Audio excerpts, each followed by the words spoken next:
divide the line between chemical dependency or problematic substance use and addiction. And see, the word addiction is kind of a misnomer because addiction means a couple of things. So let's talk in terms that are very clear. So there's chemical dependency, and chemical dependency means that your physiologically, your body has become accustomed to having a chemical introduced to it.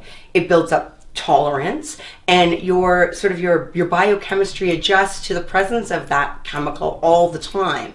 And when you start to subtract that chemical, your body feels the result of that chemical being gone. That's chemical dependency. People who have chemical dependency don't necessarily have addiction, although they'll say they're addicted to things. And of course, we're addicted. Many of us are addicted to coffee, addicted to cigarettes, addicted to sugar, in the sense that we've been putting them into ourselves physiologically for such a long time that if we stop drinking coffee tomorrow, we would have a big headache, right? So addiction is often confused, and the term is used interchangeably with chemical dependency.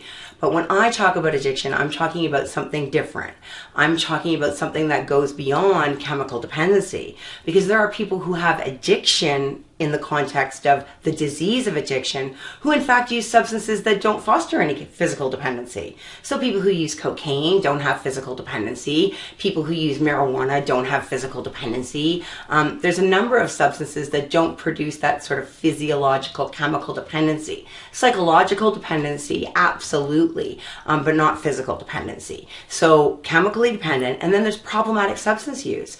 And there's many people that for whatever reasons, a certain series of events unfolds in their life and they start using problematically. So you get divorced, and now you're not around your family, and maybe you're having difficulty connecting with your children, and you're not living in your home. You're feeling pretty crummy. So normally you might just have a couple of beers on the weekend and it'd be fun. But now, because you're back in the hotel room every night, you feel lonely, maybe you have some bad feelings or negative feelings about what you're going through, your vulnerability is higher, you start drinking a little bit more. Next thing you know, you're drinking every single day. Well, that doesn't mean you're an addict. That means that you're having some problematic or episodic substance use. So the difference is that people who are chemically dependent, we can deal with the chemical dependency and they can go back to recreational use of the substance. The people who have problematic substance use can stop using problematically and go back to recreational use of the substance. If you or a loved one are looking for help with substance abuse, call our 24/7 helpline at 1-800-615-1067. A caring addiction advisor is awaiting your call.